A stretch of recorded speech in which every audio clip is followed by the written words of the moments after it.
오늘 예배에 참석한 여러분 가운데 만왕의 왕이신 하나님께서 부어주시는 은혜와 평강이 충만하게 임하시기를 축복합니다. 아멘. 오늘 말씀 보겠습니다. 오늘 말씀은 창세기의 말씀입니다. 창세기 32장 20절의 말씀입니다. 너희는 말하기를 주의 종 야곱이 우리 뒤에 있다 하라, 이렇게 되어 있습니다. 지금 야곱이 앞에 사람의 이야기를, 정찰대의 이야기를 들어보니 에서가 400인의 사람들을 거느리고 오고 있다라고 하는 이야기가 들려옵니다. 그리고 속으로 생각하기에 여러 가지 생각이 들었을 것입니다. 우선 먼저 하나님께 기도했습니다. 하나님, 나를 무사히 또 안전하게 돌아오게 하신다 약속하셨던 그 약속을 기억하여 주십시오. 나와 우리 가족을 지켜주십시오. 기도한 후에 이제 자신이 가지고 있었던 그 양떼들 또 짐승들이 있죠. 그것을 떼를 지어 가지고 쭉 보냅니다.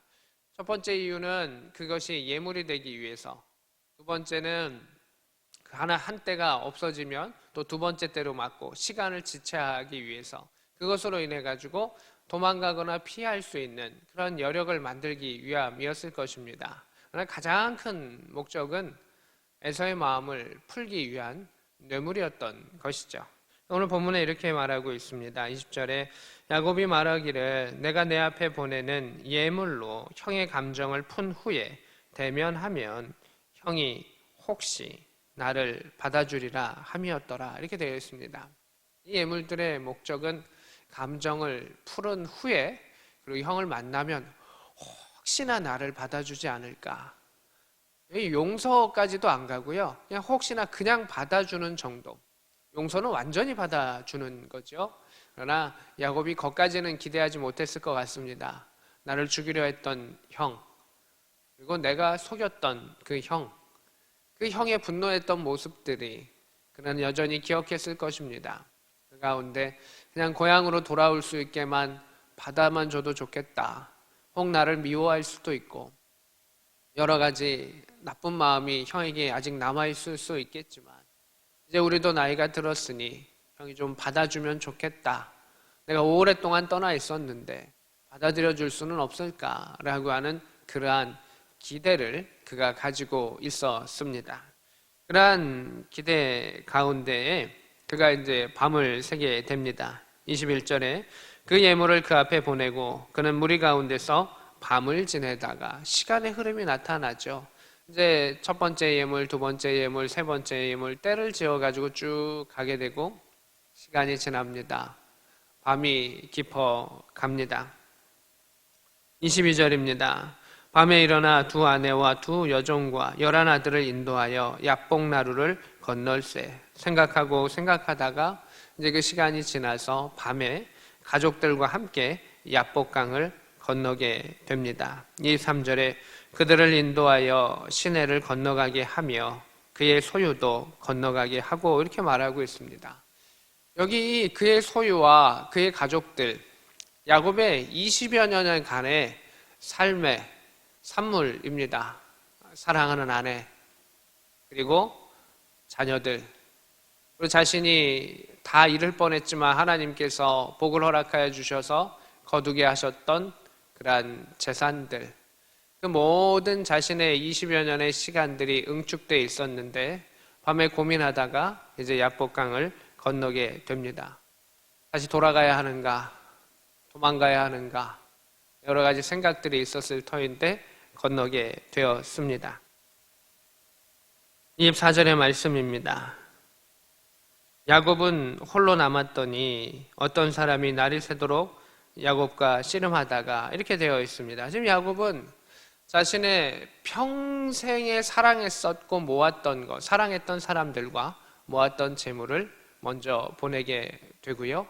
홀로 남게 됩니다. 이게 오늘날 우리의 삶의 모습일 수도 있겠다라는 생각을 합니다. 우리가 살아가면서 살아가는 가족들을 위해서 평생을 살아갑니다. 또 자녀들을 위해서 많은 수고를 합니다. 그리고 재물을 얻기 위해서 또 수고를 하죠. 그 재물은 자신만 잘 살기 위함이 아니라 그 가족 공동체가 그 목표를 누리기 위해서 하는 그러한 목적이 있겠죠. 근데 그 모든 것들이 결국 다 앞서갈 수밖에 없고 홀로 남는 우리의 실존적인 모습을 보게 됩니다. 나의 평생에 모든 수고가 있다 할지라도, 나의 평생에 사랑하는 이가 가족들이고 사랑하는 이다 할지라도 결국은 우리는 홀로 남는 그 시간을 갖게 됩니다. 영적인 외로움의 시간에 닥치게 됩니다. 그때 하나님께서는 그에게 천사를 보내셨습니다. 그리고 천사와 함께 씨름을 하게 됩니다. 이 씨름은 이제 레슬링이고 투쟁이라고 할 수가 있죠. 우리의 인생의 본질에 직면한 문제들이 있습니다. 사랑하는 이들을 사랑하면서 열심히 수고하고 일하고 가정 안에서 밖에서 일하고 수고했었던 모든 일들 가운데 또 재물을 아끼고 모으고 또 투자하고 행했었던 모든 일들 가운데에 결국은 하나님을 대면해야 되는 그 상황이 오게 된다는 것입니다. 우리의 인생의 중간에도 그러한 변곡점이 올 때가 있을 것이고요. 모든 사람은 인생의 마지막에서는 반드시 하나님의 심판대 앞에 서게 되어 있습니다. 사랑하는 이를 사랑하는 것도 좋고 또 재물을 또 여러 가지 걸로 불린 것과 또 하나님께서 얻게 하신 것도 좋지만 결국은 하나님 앞에 선다는 것입니다. 야곱은 지금 그것을 대신하여서 천사를 대면하게 되고 씨름하게 되는 그 모습을 보게 됩니다. 25절입니다. 자기가 야곱을 이기지 못함을 보고 그가 야곱의 허벅지 관절을 치매 야곱의 허벅지 관절이 그 사람과 씨름할 때 어긋났더라 이렇게 되어 있습니다.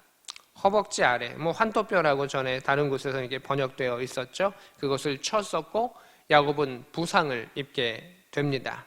26절에 그가 이르되 날이 새려 하니 나로 가게 하라. 야곱이 이르되 당신이 내게 축복하지 아니하면 가게 하지 아니하겠다. 지금 야곱은 영적인 사람이고 영적인 욕심이 있는 사람입니다. 그러하기 때문에 자신이 지금 씨름하고 있는 그 존재가 누군지를 아는 겁니다. 그냥 강도가 아니다. 그는 영적인 존재이다 라고 하는 것을 압니다. 그래서 그에게 요구한 겁니다. 당신이 영적인 존재이니 나에게 축복을 해주십시오. 만약 야곱이 그 존재가 하나님이신 걸 알았다면 야곱은 그 단어를 축복이라고 하는 단어를 쓰지 않았을 것입니다. 하나님 앞에 철벅 엎드렸던지 그 발목을 붙잡았던지 그리고 말을 하더라도 나에게 복을 주십시오 라고 했을 것입니다. 축복은 아브라함이 이삭에게, 이삭이 야곱에게 했던 것입니다. 하나님, 내 아들에게, 이 사람에게 하나님께서 복을 주십시오라고 간구하는 것이 축복이고 야곱은 그 천사에게 축복을 구하고 있습니다. 그 복을 빌어 주십시오. 하나님께 나를 위하여 복을 빌어 주십시오. 내가 살 수 있게 해 주십시오. 나를 도와주십시오 라고 하는 그러한 간청을 하고 있는 것을 보게 됩니다. 지금 야곱은 절박합니다. 평생에 얻었던 것이 다 날아갈 수도 있는 것이고 평생에 사랑했던 일을 다 잃어버릴 수 있는 것이고 자신의 존재 자체가 지워지고 잃어버리는 그런 죽음의 그 위협 가운데 그는 있는 것입니다. 400명의 군대가 자신을 향해서 오고 있고 그 에서의 그러한 강인했던 그 모습을 또 험악했던 모습을 야곱은 잘 기억하고 있었을 것입니다. 27절입니다. 그 사람이 그에게 이르되 너 이름이 무엇이냐? 그가 이르되 야곱입니다. 28절에 너 이름을 다시는 야곱이라 부를 것이 아니다. 이스라엘이라 부를 것이다 라고 이야기합니다. 그럼 성경은 이렇게 묻고 대답하는 과정을 겪습니다. 근데 신기한 것은 몰라서 묻지 않는다는 겁니다. 천사가 야곱의 이름을 모르겠습니까? 주소도 모르고 아무것도 모르는데 찾아와가지고 지금 씨름을 하겠습니까? 알고 찾아왔죠. 하나님도 그러실 때가 있습니다. 또 예수님도 그러셨습니다. 너의 손에 든 것이 무엇이냐? 라고 물으실 때가 있고요. 오병이의 기적도 그 사람들 안에 주어진 것을 가지고 행하셨고, 또 엘리야 엘리사의 그 기적 가운데서도 그들의 손에 주어진 것들을 물으실 때가 있습니다. 그것을 물음을 통해서 다시금 생각하게 하시는 것을 보게 되죠. 철학 가운데서도 그러한 화법이 있을 때가 있는데 하나님께서는 그것을 물음을 통해서 짚어주십니다. 천사도 그러했습니다. 너가 야곱이었다. 뒤꿈치를 잡고 욕심을 가지고 평생을 살아갔던 야곱이었다. 나도 그것을 안다. 근데 너의 이름은 이제 이스라엘이라 하리라. 여기서 처음 이름이 주어지고요. 나중에 한 번 더 이름이 확정적으로 주어집니다. 이스라엘. 너는 이제 하나님의 소유다. 하나님의 양이다.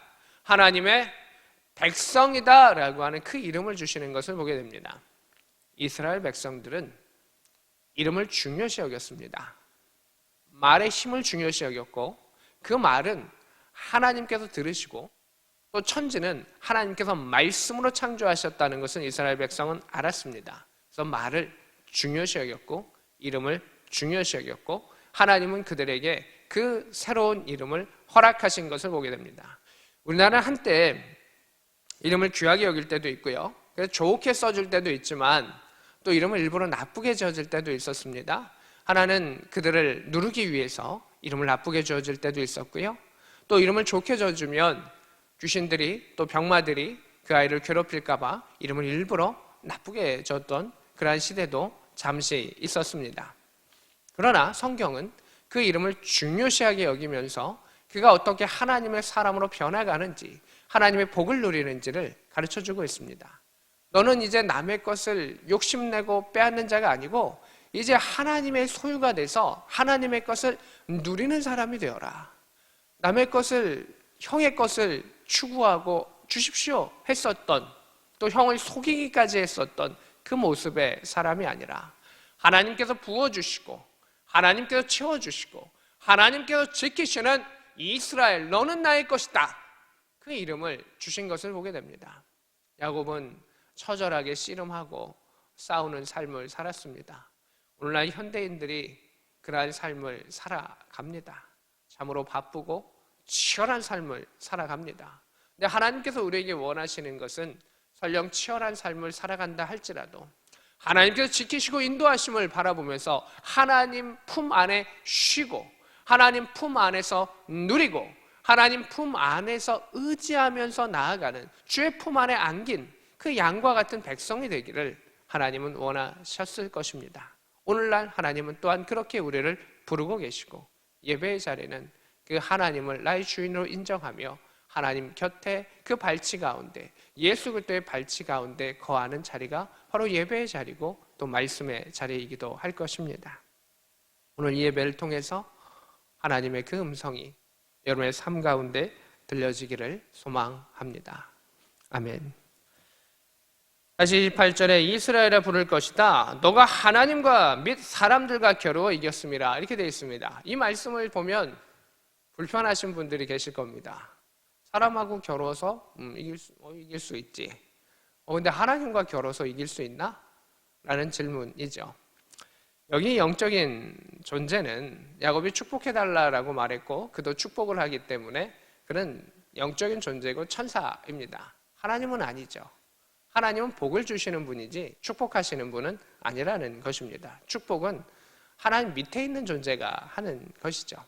오늘날 사람들이 복과 축복을 여전히 대표기도 할 때나 또 우리가 사용할 때 일상생활에서 자꾸 혼동하는 경우가 있는데 원칙적으로 따지면 하나님께 결례하는 행동이죠. 하나님 축복해 주세요 라고 하면 하나님 외에 누군가가 신이 더 있다는 이야기가 되는 것입니다.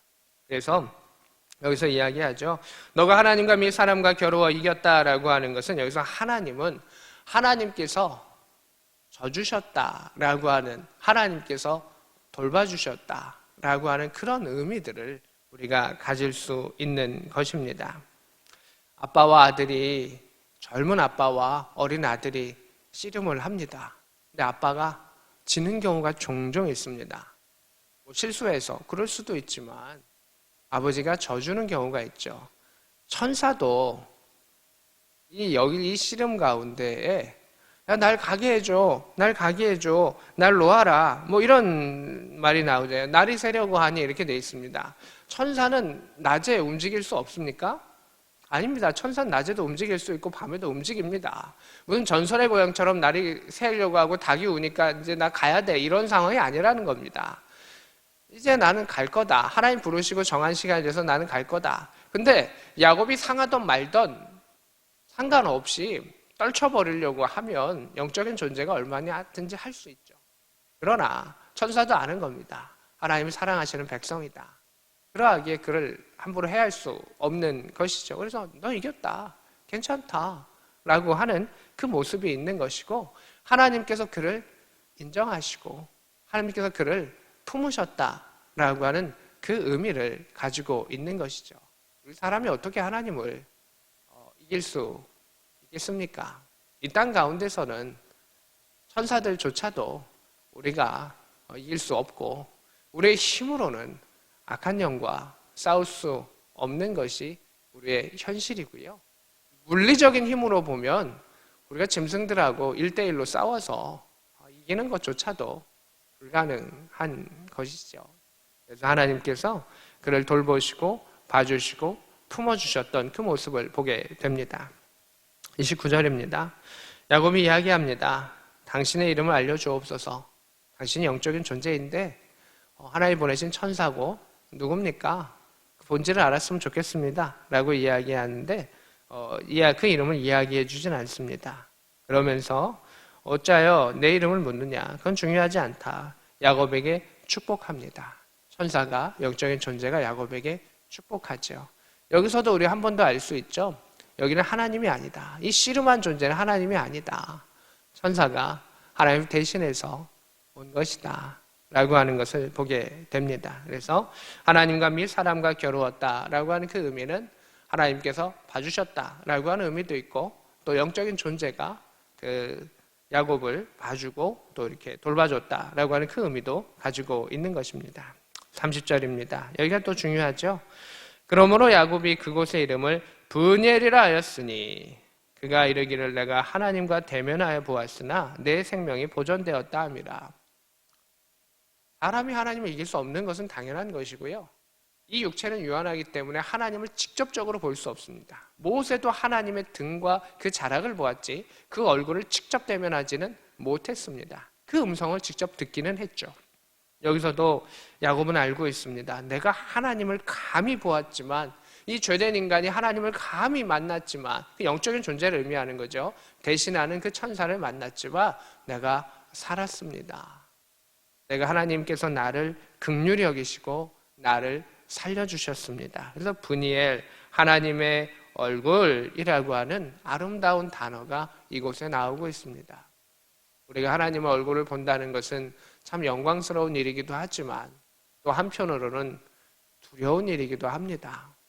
우리는 죄된 인간이기 때문에 두려움을 가질 수밖에 없고 그러나 하나님의 위대하심 속에 경외함을 갖는 것이고 하나님의 그 크신 사랑 속에 감사함이 있는 것이고 하나님의 그 큰 은혜 가운데 기쁨과 평강을 우리가 누리는 것을 보게 됩니다. 말씀 가운데 역사하시는 그 주님을 느끼고 우리가 그 얼굴 보기를 원합니다. 진심으로 찾는 자들을 주님은 만나 주신다고 말씀하셨고 약속하여 주셨습니다. 오늘 이 예배 가운데서도 하나님의 음성이 들리고 하나님의 얼굴을 대면하는 그 하나님을 체험하는 주님 앞에 서 있는 그 시간이 될 수 있기를 축복합니다. 아멘. 또 말씀으로 보겠습니다. 31절입니다. 그가 브니엘을 지날 때, 그 땅을 지날 때 드디어 해가 떴습니다. 허벅다리로 말미암아 절었더라. 그는 부상을 입었습니다. 근육이 잠시 늘어나도 얼마 동안은 절 수밖에 없는데 아마 다리를 절 수밖에 없는 부상을 그는 입었습니다. 절었더라라고 하는 것 속에서 에서를 만날 때도 그는 다리를 절었을 것이다 라고 하는 그 상황을 추측해 볼 수가 있습니다. 33장 1절입니다. 해가 돋았고 야곱이 눈을 들어보니 에서가 400명의 장정을, 군대입니다. 400명의 군대를 이끌고 내려오고 있습니다. 그의 자식들을 나누어서 레아와 라헬과 두 여종에게 각자의 아들들을 나누어서 맡겼습니다. 자신이 사랑했었던 그들에게 당부하는 겁니다. 이제 어쩐 일이 생길지 우리는 알 수 없다. 하나님께서 허락하신 그 하나님의 운명의 손에 맡기자라고 하는 그러한 모습을 보게 되죠. 2절에 여종들과 그의 자식들은 앞에 두고 레아와 그의 자식들은 다음에 두고 라헬과 요셉은 뒤에 두고, 이 절박한 순간 가운데 그 야곱이 그 사랑하는 이들의 순위가 좀 나타나는 거죠. 어떻게 보면 순위이기도 하고요. 또 어떻게 보면은 나의 순이기도 하기도 하지만 그 내면적인 그런 여러 가지 요소들이 이 안에 나타나죠. 근데 더 중요한 건 3절입니다. 이 2절을 보면서 야, 아직도 비겁해 라고 말할지 모르겠지만 지키고 싶었던 거죠.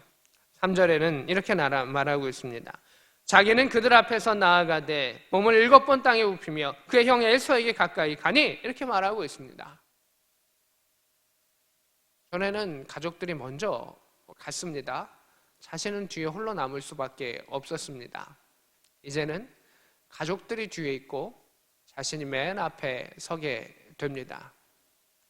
가장으로서 맨 앞에 선 것을 넘어서 하나님을 만나고 하나님의 은혜를 체험했었던 그는 가장으로서의 책임이 아닌 정말 하나님 앞에 선 자로서의 그 모습으로 다시금 그 형 에서 앞에 서게 됩니다.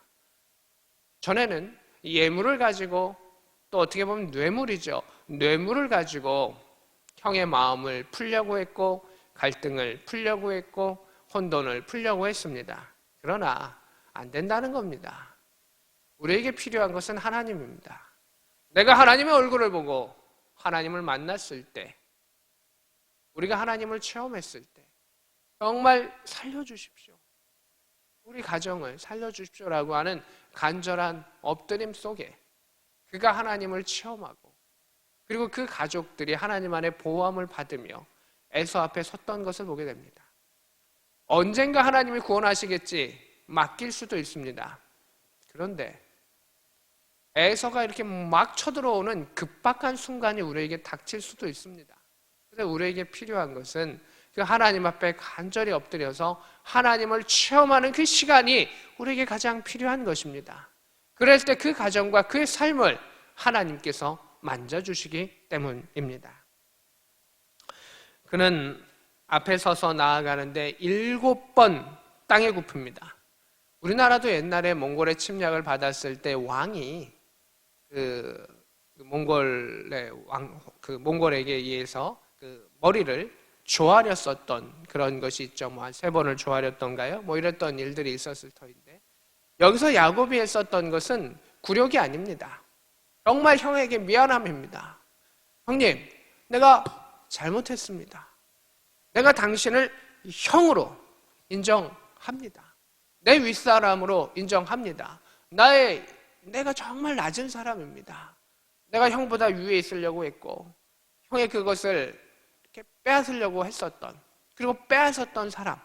그러나 내가 이제 형 밑에 들어갑니다. 내가 하나님을 만난 자로서 그렇게 들어갑니다. 야곱이 그렇게 행할 수 있었던 것은 이제는 어떤 간사한 마음이 아닙니다. 전에는 형의 마음을 바꾸기 위해서 속이고 또 예물을 보내고 여러 가지 것을 했지만, 이제 그는 자신의 인생을 하나님께 맡긴 겁니다. 천사를 만나면서 절박한 순간 가운데 자신의 인생을 하나님께 내어 맡겼습니다. 분이엘, 하나님을 만난다라고 하는 것은 내 인생을, 나의 가정을, 나의 사랑하는 이들을 하나님께 맡기는 것이고, 그리고 세상 앞에 서는 것입니다. 그리고 형 앞에 엎드리게 됩니다. 이것은 비굴도 아니고 정말 용서를 비는 그러한 마음이었고, 7번 조아리면서 형 앞에 나갑니다. 그리고 그 모습을 본 에서가 4절입니다. 에서가 달려와서 그를 맞이하고 앉고 목을 어금 맞추고 입 맞추어 서로 우니라 이렇게 말하고 있습니다. 이 장면이 클라이막스의 장면이긴 하지만 영적인 일들 가운데 클라이막스는 야곱이 하나님을 그 천사를 통해서 체험한 것이 영적인 일들의 클라이막스입니다. 그 클라이막스가 이렇게 흘러서 사람들의 모습 가운데 클라이막스는 형제가 서로 상봉하고 서로 용서하고 품어주는 그 모습이 나타나는 것입니다. 하나님 안에서의 관계의 회복이 절정을 이룬 후에 사람과 이 땅 가운데 있는 일들이 풀어지고 회복되는 그 모습을 보게 됩니다. 사람의 일을 먼저 푸는 것이 먼저가 아니라 하나님과의 관계를, 하나님과의 그 관계성을 먼저 푸는 것이 우리 가운데 이 땅 가운데 가장 중요한 일이다 라고 하는 것을 볼 수가 있습니다.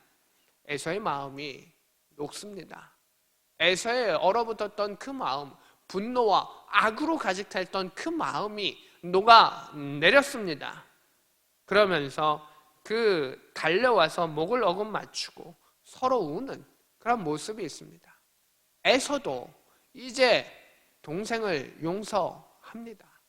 울었다라고 한 것 속에서는 받아들임에 그것을 넘는 그 의미가 있는 것이죠.